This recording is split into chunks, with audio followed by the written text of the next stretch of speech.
Hello everyone. Sorry for the bad throat.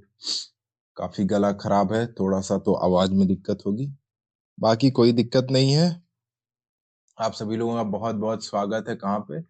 Study to qualify पे। ठीक है।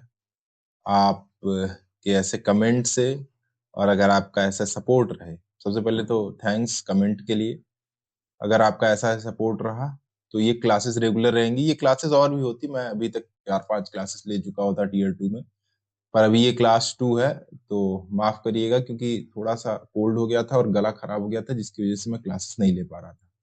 पर अब बात करता हूँ। तो सबसे पहले ये जो क्लास 2 है, अब इसके बाद अगर क्लासेस रेगुलर रहनी है, ठीक है सर, तो आपको सपोर्ट करना होगा, मैंने पहले ही बताया था। और उससे भी ज्यादा जरूरी चीज, अगर आपको आंसर चेक कराने हैं, आप आंसर लिखते हो या इससे लिखते हो या कुछ भी लिखते हो, कुछ भी चेक कराना है, तो आपको जुड़ जाना है। सबसे पहले तुरंत जाके स्टडी टू क्वालिफाई पे आप जाके जुड़ जाएंगे, तो वहां पे जब आप कुछ लिख के भेजेंगे तो उसको मैं आसानी से चेक कर दूंगा। वहां पे आप किस में भेजेंगे? आप मुझे वहां पे पीडीएफ फॉर्म में भेजेंगे। सबसे जरूरी चीज है ये, पीडीएफ में आप भेजेंगे। मैं उसके बाद उसको चेक करके आपको बता दूंगा कि आपकी कमियां क्या है। ठीक है। तो सबसे पहले क्लास 2 में हम क्या बात करने वाले हैं उस पे आते हैं। क्लास 2 में बात करने वाले हैं कि एस्से कैसे लिखें। सबसे जरूरी चीज है कि एक एस्से कैसे लिखें। एस्से कैसे लिखें, एक ये हो जाएगा हाउ, दूसरा होगा क्या लिखें। ठीक है सर। तो पार्ट 1 जो आज क्लास होने वाली है वो इस पे होने वाली है कि कैसे लिखें। क्या लिखने वाली बात जो है, ये मैं धीरे धीरे जब आपको ऐसे कराऊंगा ना, तो मैं ऐसे कंप्रिहेंसिव टॉपिक्स पे ऐसे कराऊंगा, जिससे आपके पूरे टॉपिक्स कवर हो जाएंगे। जैसे मैं नेशनल सिक्योरिटी पे पूरा ऐसे करा दूंगा, पूरा इंटरनल सिक्योरिटी पे एक ऐसे करा दूंगा। तो अगर मैं इस तरीके से कंप्रिहेंसिव टॉपिक पे अगर आपको ऐसे कराऊंगा, जैसे इंटरनेशनल रिलेशन पे ही मैंने पूरा ऐसे करा दिया, फॉरेन पॉलिसी पे पूरा ऐसे करा दिया, तो इससे आपकी फॉरेन पॉलिसी भी तैयार हो जाएगी और क्या कहते हैं, ये वाट वाला मटेरियल जो है वो तैयार हो जाएगा। तो ये वाट वाला मटेरियल जो होगा वो धीरे धीरे एस्से के माध्यम से कवर होगा। लेकिन इसके बाद पार्ट 2 जरूर आएगा, वाट वाले में पार्ट 2 जरूर आएगा, पर वो काफी दिनों बाद आएगा। जो भी पार्ट 1 में बात होने वाली है वो होने वाली है कि एस्से कैसे। ठीक है सर। तो जो कंटेंट वाली बात रही कि कंटेंट तो आपके पास भी बहुत है। अगर मैं कह दूं कि आपको अपने ऊपर, अपने बायोग्राफी के ऊपर एक एस्से लिखना है, ठीक है, आपने जो भी काम किया है अभी तक आपको एस्से लिखना है, तो आपके पास कंटेंट की कमी है। आप उसके लिए कहोगे कि नहीं सर मेरे पास कंटेंट नहीं। आपके पास कंटेंट तो आपकी लाइफ में पूरा भरा हुआ है, पर आपको एक चीज नहीं आती है। क्या? लिखना। कि लिखना क्या है, कौन सी चीज पहले लिखनी है कि कौन सी चीज बाद में लिखनी है।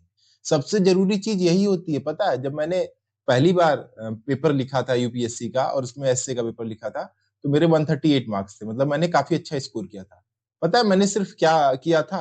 मेरे पास कंटेंट तो था। आप एक यूपीएससी के स्टूडेंट हो तो आपके पास कंटेंट है, पर कैसे लिखने वाली चीज पे मैंने ज्यादा फोकस किया था। कि अगर मुझे इंट्रोडक्शन लिखना है तो मुझे इंट्रोडक्शन में क्या लिखना है। बात यह है कि मुझे इंट्रोडक्शन लिखना है तो इंट्रोडक्शन में क्या लिखना है। अगर बॉडी में मुझे 5 क्या कहते हैं पैराग्राफ्स लिखने हैं, तो उन 5 पैराग्राफ्स में क्या लिखना है। फिर मुझे कंक्लूजन में क्या कंक्लूड करना है, ये मुझे मालूम रहना चाहिए, क्योंकि आप सभी जानते हो कि एस्से को 3 भागों में डिवाइड करते हैं। ठीक है सर। इंट्रोडक्शन लिखना है, बॉडी लिखना है, कंक्लूजन लिखना है। अगर आप एक क्या कहते हैं कि अ, एक तरीके से बॉडी इंट्रोडक्शन और कंक्लूजन में एक तरीके से आप रिलेशन नहीं बना पाए, या बॉडी के पहले पैसेज में कुछ और कह रहे हैं आप, सेकंड पैसेज में कुछ और कह रहे हैं, थर्ड में कुछ और कह रहे हैं, तो क्या कहते हैं आप एक अच्छा से नहीं लिख पाओगे। तो आज के समय की सबसे ज्यादा प्रॉब्लम जो अभी स्टूडेंट्स फेस करेंगे, क्योंकि आप एसएससी वाले स्टूडेंट होगे, मैक्सिमम स्टूडेंट एसएससी वाले यूपीएससी वाले क्वालिफाई करते हैं। कोई आईबीएसईआईओ की कंप्लीटली ऐसा नहीं हो कि फोकस होकर प्रिपरेशन ही करता है, या तो यूपीएससी या तो एसएससी। तो यूपीएससी वालों को तो थोड़ा पता होता है, पर एसएससी वाले रिटन लिखते नहीं है तो उनको ज्यादा पता नहीं होता है। तो इसीलिए मैं सबसे पहले जो क्लियर करने वाला हूँ वो हाउ वाले पार्ट को क्लियर करने वाला हूँ। अगर आपको हाउ वाला पार्ट आ गया ना, तो आप अगर कम कंटेंट भी रहेगा ना, तो थोड़ी चीजें इधर उधर से जोड़ के आप एक अच्छा ऐसे लिख पाओगे, जिससे आपका नंबर जो रहेगा 12-15 से ऊपर चला जाएगा, 12 से 15 ऊपर चला जाएगा। ठीक है सर, मतलब 12 to 15 मार्क आप इजिली स्कोर कर पाओगे। ये मार्क्स आसानी से पाए जा सकते हैं इस पेपर में। याद रखिएगा, इसका मैं मतलब एक बेनिफिट बता दूं आईबीएसई पेपर का, कि जो लेवल ऑफ क्वेश्चन रहता है ना, ये सोचते हैं लेवल ऑफ क्वेश्चन मैं यूपीएससी का डालूं। ये यही चाहते हैं कि लेवल ऑफ क्वेश्चन जो इनका रहे वो यूपीएससी के लेवल का रहे। लेकिन जब ये मार्किंग करते हैं ना, मार्किंग ये थोड़ी सी लीनियंट कर देते हैं। जैसे सीएपीएफ का आप किसी ने पेपर दिया होगा तो उसमें जो मार्किंग होती है ना वो थोड़ी सी इजी होती है, जिसकी वजह से मार्क्स जो होते हैं वो थोड़े ज्यादा मिल जाते हैं आपको पेपर 2 में। तो वही यहाँ पे भी होता है कि लेवल ऑफ क्वेश्चन तो ये काफी अच्छा रखते हैं, पर मार्किंग जो होती है वो थोड़ा सा इजी करते हैं कि बच्चे थोड़ा ज्यादा स्कोर कर पाए। ठीक है, तो अगर मैं बात करूं तो आपके पास कंटेंट की कमी नहीं है, लेकिन आपको मालूम ही नहीं है कि इंट्रोडक्शन में क्या लिखना है, बॉडी में क्या लिखना है, कंक्लूजन कैसे कंक्लूड करना है। तो मैं आज आपको पार्ट 1 की क्लास में सिर्फ यही सिखाने वाला हूँ कि लिखना कैसे है। ठीक है, क्या लिखना है ये बात की बात है, वो चीजें तैयार हो जाएंगी, पर कैसे लिखना है पहले ये तो समझ लो। तो सबसे पहले कि 450 वर्ड्स हैं, सबसे पहले मैं इसी को डिवाइड कर देता हूँ कि 450 वर्ड्स आपको लिखने हैं, 3 पेजेस आपको लिखने हैं। ठीक सर, 3 पेजेस 450 वर्ड। तो अगर मैं मान के चलूं तो आपको एक इंट्रोडक्शन लिखना है। सबसे पहले आपको मालूम होना चाहिए कि 3 भागों में हम डिवाइड करते हैं। तो इंट्रोडक्शन लिखना है जो आपका 50 वर्ड, 30 वर्ड से लेके 50 वर्ड में होगा। ठीक सर, इस पे आपको 2 से लेके 3 मार्क्स मिलेंगे। ये आपकी मार्किंग स्कीम जो होती है इससे की, वो ऐसे ही होती है कि 2 से 3 मार्क्स आपको इंट्रोडक्शन पे मिलेंगे। वहीं बॉडी की मैं बात करूं, ये पहला पैराग्राफ हो गया सर आपका, इंट्रोडक्शन में आपने पहला पैराग्राफ लिख लिया।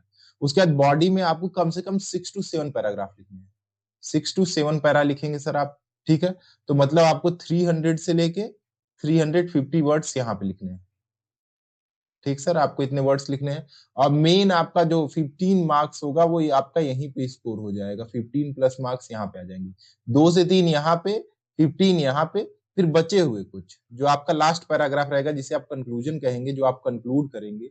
कंक्लूजन निर्भर करता है, अगर कंक्लूजन में आपका व्यू मांग रहा है तो कंक्लूजन ज्यादा मार्क्स का हो जाएगा, तब वो 4 नंबर के लगभग का हो जाएगा। पर अगर व्यू नहीं मांग रहा है तो वो 2 मार्क्स में हो जाएगा। तो आपको एक पैराग्राफ लगभग 30 वर्ड में कंक्लूजन भी कंप्लीट करना होगा। तो आपको सबसे पहले चीजें समझ में आनी होगी कि आपको कितने पैराग्राफ लिखने हैं। आपको 9 पैराग्राफ लिखने हैं सर। सबसे पहले आपको 9 पैराग्राफ्स लिखने हैं और हर पैराग्राफ लगभग लगभग 50 वर्ड्स का होगा। ठीक है, 9 पैराग्राफ्स आपको लिखने हैं जिसमें आपका 50 वर्ड का हर पैराग्राफ होगा। ठीक है सर, तो आप 450 वर्ड्स आराम से लिख पाओगे। ठीक, जिसमें से आपको इंट्रोडक्शन में 1 पैरा लिखना है, उसके बाद कंक्लूजन में आपको 1 पैरा लिखना है, और बाकी बचे हुए पैराग्राफ जो 7 पैराग्राफ्स बचे हैं वो आपको कहाँ लिखना है, बॉडी वाले पार्ट में लिखना है। 6 to 7 पैराग्राफ बॉडी वाले पार्ट में लिखना है। कंक्लूजन में अगर आपका व्यू मांगता है इससे, ठीक है, कई बार थोड़ा सा व्यू स्पेसिफिक आ जाता है तो आपको कंक्लूजन थोड़ा सा बड़ा करना होगा, आपको उसमें 2 पैराग्राफ्स लिखने होंगे या 1 पैराग्राफ बड़ा जिसमें आपको 50 to 75 वर्ड्स लिखने होंगे। ठीक है सर, तो ये चीजें आपको मालूम चलती जाएंगी जैसे जैसे ऐसे के टॉपिक आते जाएंगे। तो उसके बाद सबसे पहले मैं शुरू करने वाला हूँ कि क्या लिखना है, कैसे लिखना है, क्या नहीं लिखना है, कैसे लिखना है। ठीक है सर, हाउ वाले पार्ट पे आ जाते हैं। तो सबसे पहले क्लास 6 की मैं याद दिलाता हूँ आपको। ठीक है, आपके पास कंटेंट भरा हुआ है, पर क्लास 6 में आते हैं। क्लास 6 में आपने मतलब मैंने तो क्लास 6 में आपको, आपने लिखा हो चाहे नहीं लिखा हो, या हो सकता है इससे पहले भी आपने लिखा हो, एक एस्से जरूर लिखा होगा। ठीक है सर, और इसी टॉपिक पे मैं बताने वाला हूँ आप एस्से कैसे लिखोगे। ठीक है सर, आप सभी ने एस्से लिखा है काऊ पे। काऊ पे ऐसा कोई भी नहीं होगा जिसने एस्से नहीं लिखा होगा। अगर काऊ पे नहीं लिखा है तो माई बेस्ट फ्रेंड या माई फादर। ठीक है, इन तीनों टॉपिक में से किसी न किसी टॉपिक पे तो ऐसे लिखा ही होगा, माई बेस्ट फ्रेंड पे, माई फादर पे या काउ पे। ठीक है, अब इसी काउ के हिसाब से हम एस्से को डिकोड करते हैं कि काउ के हिसाब से एस्से क्या होता है। तो सबसे पहले अगर एस्से की बात किया जाए तो आपको एक वर्ड दे दिया गया है कि आपको इस पे एस्से लिखना है। ठीक है, काउ। तो आप क्या सोचते हो कि यार एक वर्ड पे मुझे क्या करना है, एक पेज का एस्से लिखना है। इस वर्ड को सोचते हो, इस वर्ड से रिलेट करते हो कि इस लाइफ में इस वर्ड से मिलती जुलती चीजें क्या है, उसके बारे में तुम क्या जानते हो, क्या क्या चीजें जानते हो, और उसको असेंबल करते हो कि पहले ये चीज आएगी, दूसरी बार में ये चीज आएगी, तीसरी बार में ये चीज आएगी, और फिर इस तरीके से होगा। तो अगर मैं काऊ के एस्से की बात करूं तो सबसे पहले मैं बताता हूं कि काऊ क्या होती है। ठीक है, कि एक फ्रेंडली एनिमल होती है। ठीक है सर, जेंटल एनिमल होती है। फिर इसके बाद मैं बताता हूँ कि इसको सबसे क्या कहते हैं, बहुत सारे लोग डोमेस्टिकेट करते हैं। फिर इसके बारे में हम बताते हैं, डिस्क्रिप्शन देते हैं, थोड़ा सा डिस्क्रिप्शन देते हैं कि काऊ के बारे में कि इसके 4 पैर होते हैं, 2 सींग होती है, एक लंबी पूंछ होती है, और क्या कहते हैं, फर होते हैं काऊ पे। ये कुछ चीजें बताते हैं। वो चीजें नहीं बताते हैं जो बहुत कॉमन है कि काऊ एक जानवर है तो उसका पेट भी होगा, उसका मुंह भी होगा, मतलब माउथ होगा, इस तरीके से चीजें नहीं बताते हैं। हम वो चीजें बताते हैं जो उससे रिलेट होती हैं और उससे स्पेसिफिक जो हमको एक उसकी छवि, एक तरीके से पिक्चर बना के देती है। तो काऊ एनिमल है एक, क्या कहते हैं, जिसको डोमेस्टिकेट किया जाता है, उसके डिस्क्रिप्शन के बारे में बताते हैं। फिर उसके बाद हम क्या बताते हैं, फिर हम उसके यूजेस बताते हैं कि काऊ को यूज किस लिए किया जाता है, ठीक है सर। काऊ को किस लिए यूज किया जाता है, फिर काऊ डंग का यूज क्या होता है, उससे जो चीजें निकल के आती है, मिल्क का यूज होता है, ये सारी चीजें हम यूज बता देते हैं काऊ का। फिर इसके बाद अगर मान लीजिए आप थोड़ा और अच्छा ऐसे लिख रहे हैं, तो उसके बाद सोशियो रिलीजियस इंपॉर्टेंस भी बता देते हैं। थोड़ा सा मैं इसको अपने लेवल पे ले आता हूँ, सोशियो रिलीजियस इंपॉर्टेंस बता देते हैं काऊ का, ठीक है सर। अभी मैं काऊ के ही एस्से पे हूँ, काऊ का एस्से हम इस तरीके से लिखते हैं, सोशियो रिलीजियस इंपॉर्टेंस बता देते हैं काऊ का, कि ठीक है सोशियो रिलीजियस इंपॉर्टेंस है काऊ का, ठीक। और उसके बाद फिर क्या बताते हैं कि लास्ट में ये सब चीजें होने के बाद फिर हम लास्ट में क्या बताते हैं कि काऊ क्या कहते हैं कि ब्लेसिंग है हमारे लिए, नेचर की तरफ से दी हुई, हमें काऊ की रिस्पेक्ट करनी चाहिए, हमारे सोसाइटी में काऊ की ये पोजीशन है, ये सारी चीजें बना के हम एक कंक्लूजन दे देते हैं, ठीक है। और यही सिर्फ चीज करने अगर आपको आ गई, ये काऊ का एस्से अगर आपको आ गया, तो आप कोई भी एस्से लिख लोगे। तो सबसे पहली चीज है कि ये देख रहे हो आपने कि एक तरीके से मैंने सबको असेंबल किया है, और एक लाइन से कि एक से दूसरा रिलेट कर रहा है, कि एनिमल है, उस एनिमल के बारे में मैंने बताया, उसके यूजेस के बारे में बताया, फिर उसके इंपॉर्टेंस के बारे में बताया, और फिर उसके बारे में कंक्लूड कर दिया कि सोसाइटी में काऊ का क्या होगा। तो एक तरीके से देख रहे हो सारी चीज एकदम परफेक्टली असेंबल है एक तरीके से। हमने क्लास 6 में पढ़ी हुई है, मतलब मैंने क्लास 6 में इस पे ऐसे लिखा हुआ है, पर मैं अभी भी काऊ के बारे में सब कुछ बता सकता हूँ, क्योंकि काऊ ही एक तरीके से ऐसा ऐसे था जिसको सबने लिखा है। चलिए ठीक है, अगर काऊ पे आपको नहीं समझ में आया तो फिर से मैं बात करता हूँ एक और, my best friend. My best friend, सबसे पहले अगर इस एस्से की बात करूं तो इसको किस तरीके से आप डिवाइड करते हैं, तो सबसे पहले बताते हैं कि मेरा दोस्त एक ऐसा इंसान है जो मेरी जिंदगी में काफी इंपॉर्टेंट प्लेस रखता है। उसके बाद क्या कहते हैं, मुझे सपोर्ट करता है, तो उसके बारे में बताते हैं। सबसे पहले क्या करते हैं, आप डिस्क्रिप्शन देते हैं कि उसका इंपॉर्टेंस क्या है आपकी लाइफ में, एक बेस्ट फ्रेंड का इंपॉर्टेंस क्या है, इंपॉर्टेंस से आप शुरू करते हैं कि उसका इंपॉर्टेंस क्या है आपकी लाइफ में। फिर उसके बाद क्या कहते हैं कि बताते हैं कि वो बेस्ट फ्रेंड आपका है कौन, ठीक है। ये दोनों चीजें हो सकती है, या तो आप पहले बता दो कि ये मतलब एबीसी मेरा एक बेस्ट फ्रेंड है और उसकी मेरी लाइफ में इंपॉर्टेंस क्या है। फिर आप या तो ये बता सकते हो कि बेस्ट फ्रेंड का इंपॉर्टेंस क्या होता है लाइफ में, और उसके बाद मेरा बेस्ट फ्रेंड ये है। ये दोनों तरीके से आप स्टार्ट कर सकते हो, ठीक है। तो पहले वाला ये हो गया, और दूसरा मैं यहाँ पे स्टार्ट कर देता हूँ कि मेरा बेस्ट फ्रेंड ये है, और उसके बाद इसका इंपॉर्टेंस क्या है मेरी लाइफ में। ये दोनों चीजें होंगी, ठीक है सर। आप ऐसे भी स्टार्ट कर सकते हो, ऐसे भी स्टार्ट कर सकते हो, दूसरी दो चीजें, ठीक है। फिर उसके बाद ये बताते हो कि इसके कौन से फीचर मुझे बहुत पसंद है, ठीक है। उसका कौन सा मतलब क्या कहते हैं, कौन कौन सी चीजें जो है उसके अंदर, जो जो क्वालिटीज हैं, ठीक है। जैसे फोन की क्वालिटीज होती है, वैसे क्वालिटीज, ठीक है। मेरे बेस्ट फ्रेंड की ये क्वालिटीज मुझे पसंद है, ठीक है। तो यहाँ पे आपने बेस्ट फ्रेंड के बारे में बताया, वो क्या कहते हैं, बेस्ट फ्रेंड का इंपॉर्टेंस बताया, और फिर यहाँ पे आप क्वालिटीज बताओगे अपने बेस्ट फ्रेंड की, कि ये मेरे बेस्ट फ्रेंड की क्वालिटीज हैं जो मुझे बहुत पसंद है, ठीक है सर। ये हो गई क्वालिटीज मुझे बेस्ट फ्रेंड की। और फिर आप बताते हो कि जैसा मेरा ये बेस्ट फ्रेंड है, फिर आप कंक्लूड करते हो ऐसे ही सबके जीवन में कोई ना कोई बेस्ट फ्रेंड जरूर होना चाहिए, जिससे आप ये सारी चीजें शेयर कर सकें, और दोनों चीजों में कंक्लूजन यहाँ पे आता है।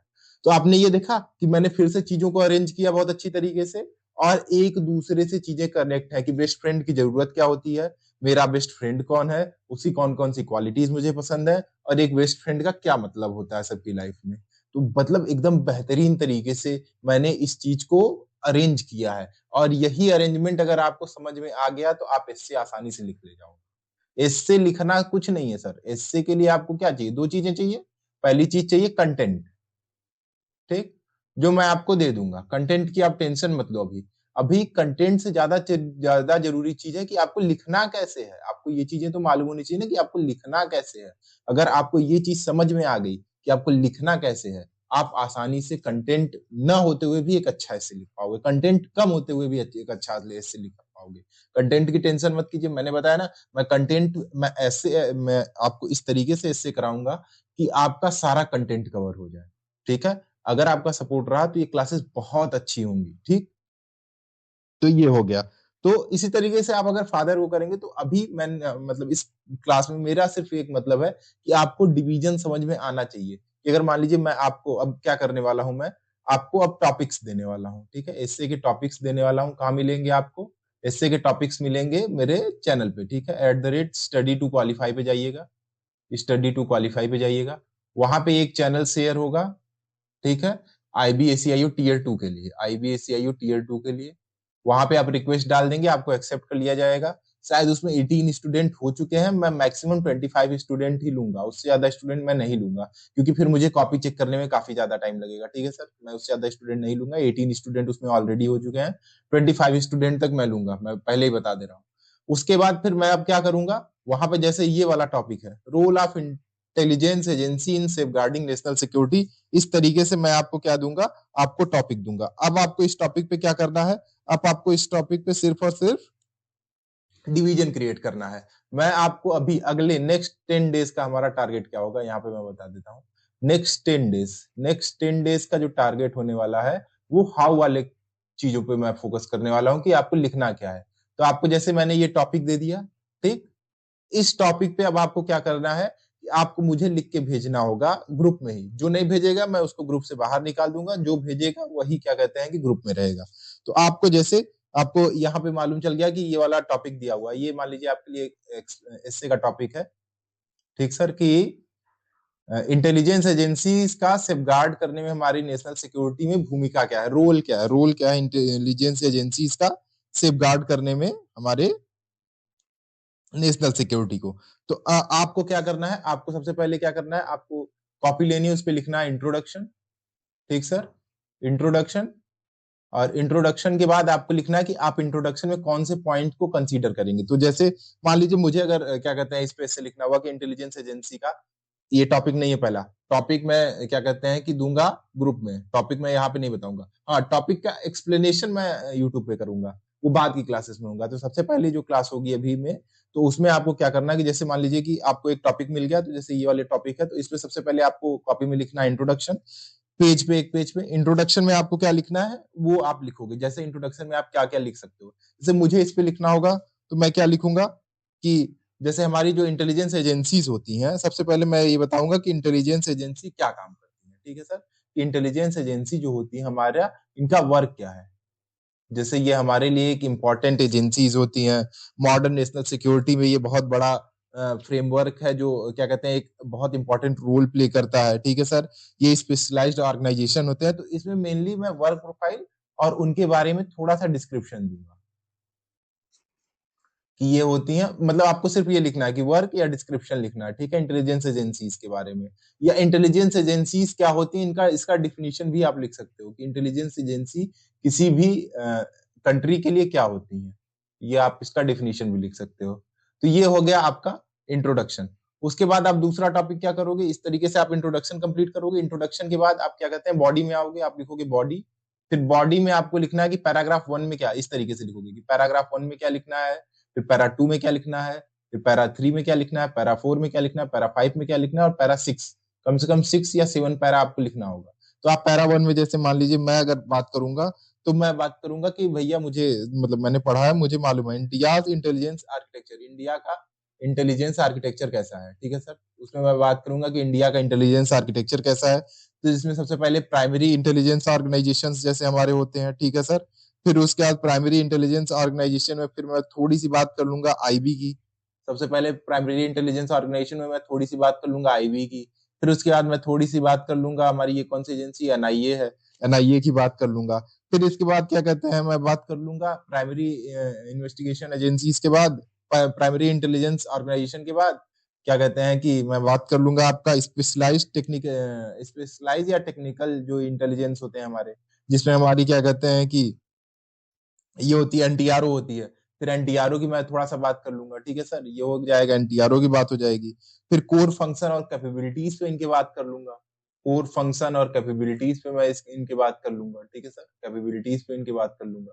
फिर उसके बाद क्या कहते हैं कि जैसे मेनली इनकी कैपेबिलिटीज क्या क्या है, इंटेलिजेंस गैदर करती हैं, उसका एनालिसिस करती हैं, आईबी क्या करती है। फिर काउंटर टेररिज्म ऑपरेशन पे थोड़ा सा बात कर लूंगा मैं, सीटीओ पे मैं बात कर लूंगा। तो ये मैं बात कर लूंगा बॉडी में, ठीक है सर। फिर थोड़ा सा साइबर सिक्योरिटी का एंगल इस समय पे काफी ज्यादा चल रहा है, तो यहाँ पे देखिए सबसे पहले मैं यहाँ पे आऊंगा तो सेफगार्ड के लिए बताना है तो थोड़ा सा साइबर सिक्योरिटी का भी मैं मामला ले आऊंगा क्योंकि वहां पे है। फिर नेशनल सिक्योरिटी फ्रेमवर्क के बारे में थोड़ा सा बता दूंगा और फिर उसके बाद चैलेंजेस बताऊंगा और रिफॉर्म्स बताऊंगा। ठीक है सर, थोड़ा सा इसके बाद मैं चैलेंजेस बताऊंगा, फिर उसके बाद कुछ रिफॉर्म सजेस्ट करूंगा और उसके बाद फिर मैं कंक्लूड कर दूंगा इसको। कंक्लूड कर दूंगा कैसे?